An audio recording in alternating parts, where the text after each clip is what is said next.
ఈ కార్యక్రమం నిర్వహిస్తున్నారు. ఇది లాస్ట్ డే కాబట్టి పెద్దలు చెప్పేటువంటి విషయాలు వినండి, వినేంత వరకు పడుకుంటూ సైలెంట్గా ఉండండి. అందరికీ నమస్కారాలు. ముఖ్యంగా ఆఖరి రోజు అయినటువంటి 58వ జాతీయ గ్రంథాలయ వారోత్సవాలుకి విచ్చేసినటువంటి మన పిఎస్సి చైర్మన్ యువ నాయకులు చేసినటువంటి లయన్స్ క్లబ్ మేడం గారికి సార్కి కూడా నా నమస్కారాలు తెలియజేస్తున్నాను.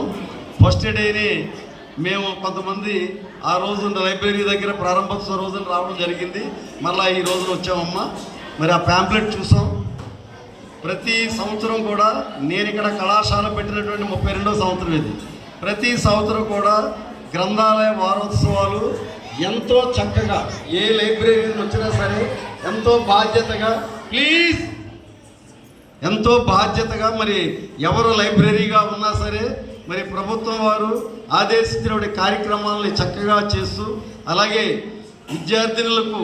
విద్యార్థులకు కూడా మరి ఎంతో చక్కమైనటువంటి సాంస్కృతికమైనటువంటి మరి ఫంక్షన్స్లో భాగస్వామ్యం చేస్తూ ఆటల పోటీలు, పాటలు, డ్యాన్సులు, ఎన్నో సాంస్కృతిక కార్యక్రమాలు నిర్వహిస్తూ మరి ఈ రోజున ఎంతో చక్కగా ఇంతమంది సమక్షంలో మన గ్రామ నాయకులు, మండల నాయకుల సమక్షంలో మరి ఈ కార్యక్రమాన్ని ముగించుకోవడం అనేటువంటిది చాలా ఆనందదాయకం.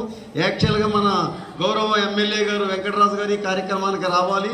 వారు అవుట్ ఆఫ్ స్టేషన్లో ఉండడం వల్ల వారు రాలేకపోయారు.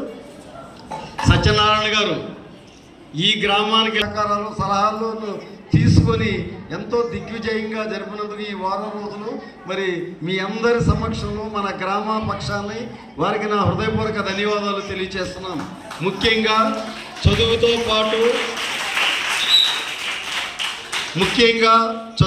పాటు ఆటలు, సాంస్కృతిక కార్యక్రమాలు, పాటలు అన్నీ కూడా సైమల్టేనియస్గా ఉండాలి. ఒక్క చదువు ఒక్కటే కాదు, చదువు వల్ల ఒక జ్ఞానమే కాదు, మన మనసు ఎంచక్క మన మనసు కాన్సన్ట్రేట్గా ఉండాలన్నా ఒక విషయం మీద మరి మన మనసును దృష్టి పెట్టాలి. మీ యొక్క ఆలోచనల్ని ఒక క్రమమైన పద్ధతిలో పెట్టి మంచి విద్యావంతులుగా, భవిష్యత్తు నాయకులుగా మిమ్మల్ని తీర్చిదిద్దాలని మరి ప్రభుత్వ ఆలోచనతోటి ఈ కార్యక్రమాలు నడుస్తున్నాయి.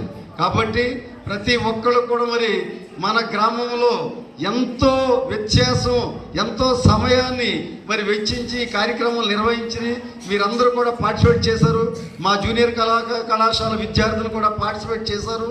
ఈ మండలంలోనే కాదు, ఈ నియోజకవర్గంలోనే గ్రంథాలయ వారోత్సవాలు క్రమంగా చక్కని రీతిలో